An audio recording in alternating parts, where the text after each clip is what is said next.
Hello everyone, আজকের ভিডিওতে দেখাবো আমরা একটা ফাইল বা ফোল্ডার কিভাবে ক্রিয়েট করতে পারি এবং কিভাবে রিমুভ করতে পারি এবং কিভাবে রিনেম করতে পারি এবং কিভাবে কপি করতে পারি। তো আমরা প্রথমে একটা ফোল্ডার ক্রিয়েট করব। mkdir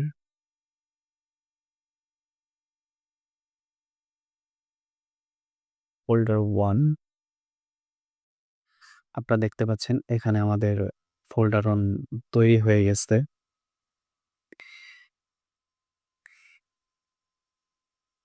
এখন যদি আমরা এই ফোল্ডারটা ডিলিট করে দিতে চাই, মানে ডিরেক্টরিটা ডিলিট করতে চাই, সেক্ষেত্রে আমাদের rm remove dir আমরা ফোল্ডার নেম দিব। ওকে, আমাদের ডিলিট হয়ে গেছে। আমরা আর ওইটা ফোল্ডার দেখতে পাচ্ছি না।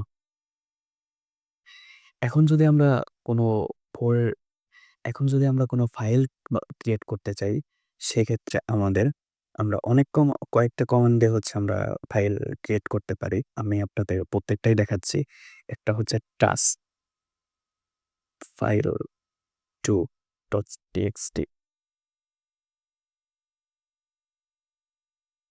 আপনারা দেখতে পাচ্ছেন আমাদের একটা ফাইল তৈরি হয়ে গেছে, file2.txt নামে।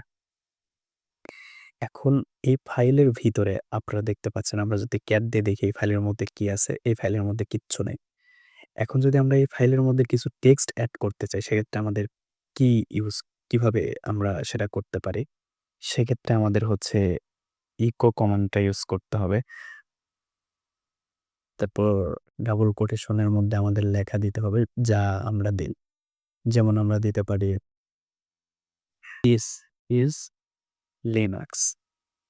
তারপর হচ্ছে আমাদের এটা দিতে হবে। তারপর হচ্ছে আমাদের ফাইল নেম দিতে হবে। আমরা যে ফাইলের মধ্যে এই লেখাটা রাখতে চাচ্ছি। ওকে, ফাইল 2। ওকে। এখন যদি আমরা ক্যাট দিয়ে দেখি, এই ফাইলের মধ্যে আমাদের কোনো কনটেন্ট আছে কিনা? আপনারা আগে দেখতে পাইছেন, এখানে কোনো কনটেন্ট নাই এই ফাইলের মধ্যে। কিন্তু আমরা যদি এখন ক্যাট দিয়ে দেখি, সেক্ষেত্রে আমরা দেখতে পাচ্ছি, "This is Linux"। এই যে আমরা এই লেখাটা এর মধ্যে দিছি। এখন আমরা আবার যদি এই ফাইলের মধ্যেই যদি আমরা আরো কিছু লিখতে চাই, সেক্ষেত্রে আমরা কিভাবে লিখবো? আবার ইকো ডাবল কোটেশন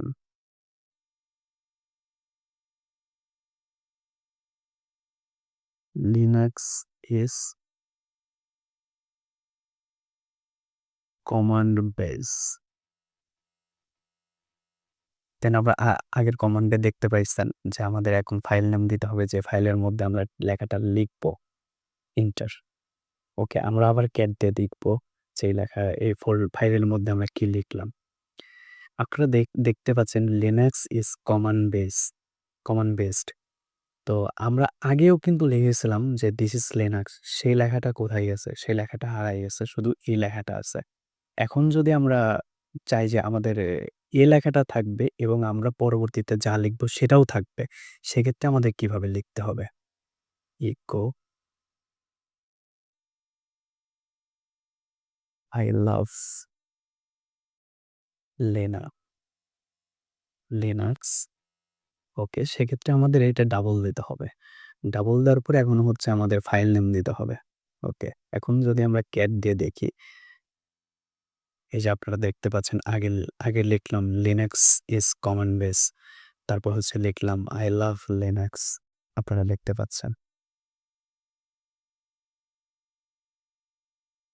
এখন যদি আমরা এই ফাইলটা এডিট করতে চাই, সেক্ষেত্রে আমরা কিভাবে এডিট করতে পারবো? সেক্ষেত্রে আমরা আরো ২ টা কমান্ডের মাধ্যমে সেটা করতে পারি। যেমন আমরা ন্যানো দিয়ে করতে পারি। ন্যানো ফাইল নেম আপনারা দেখতে পাচ্ছেন এখানে। আমরা এখন এখানে লিখতে পারবো ইচ্ছা করলে। যা ইচ্ছা লিখতে পারবো।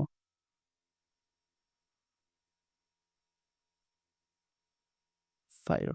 এখন যদি আমরা এটা সেভ করতে চাই, সেক্ষেত্রে আমাদের কন্ট্রোল এক্স প্রেস করতে হবে।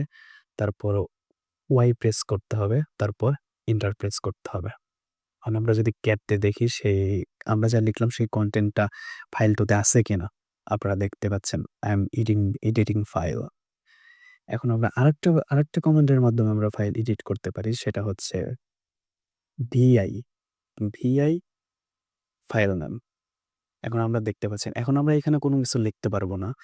এখন আমাদের হচ্ছে এখানে যদি আমরা লিখতে চাই সেক্ষেত্রে আমাদের I প্রেস করতে হবে। I insert. এখন আমরা এখানে লিখতে পারব।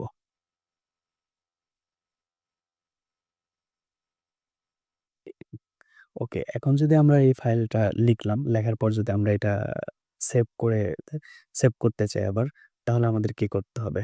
আমাদের এখানে লিখতে আমাদের কিবোর্ডে আছে ESC, এটা প্রেস করতে হবে। তারপর হচ্ছে আমাদের ২ টা ডট দিতে এটা লিখতে হবে। তারপর হচ্ছে আমাদের W লিখতে হবে। W হচ্ছে সেভ। দেন Q তে মানে বের হয়ে চলে আসা। ওকে।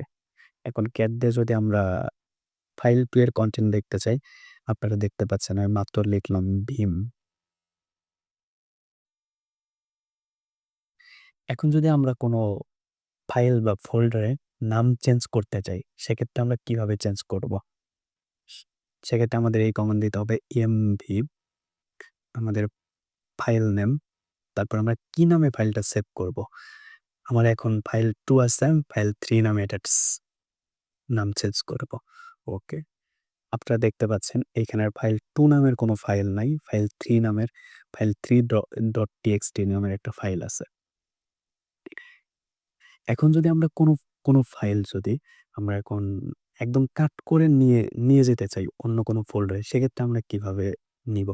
সেক্ষেত্রে আমরা সেম কমান্ডটা ইউজ করব। ওকে। ফাইল নেম, তারপর আমরা যে ফোল্ডারে নিব, যে ডিরেক্টরিতে নিব, ডিরেক্টরি নেম। ওকে, ls দিয়ে আপনারা দেখতে পাচ্ছেন ওই ফাইলটা এখানে। এখন যদি mmesg এর মধ্যে দেখি তাহলে এই ফাইলটা আমি দেখতে পাবো। এই যে আপনারা দেখতে পাচ্ছেন ফাইল 3। এখন যদি এখন যদি কোনো ফাইল আমি রিমুভ করতে চাই মানে ডিলিট করতে চাই সেক্ষেত্রে আমার কি করতে হবে? আপনারা দেখতে পাচ্ছেন এখানে ২ টা ফাইল আছে। তো আমি হচ্ছে একটা ফাইল রিমুভ করব। রিমুভ করতে rm ফাইল নেম এন্টার। আপনারা দেখতে পাচ্ছেন না এখানে ফাইল on.txt একটা ফাইল ছিল সেটা আপনারা দেখতে পাচ্ছেন না। ওকে, আজকের ভিডিও এ পর্যন্তই। ভালো লাগলে অবশ্যই সাবস্ক্রাইব করে সাথে থাকবেন পরবর্তীতে আরো ভালো ভিডিও পাওয়ার জন্য।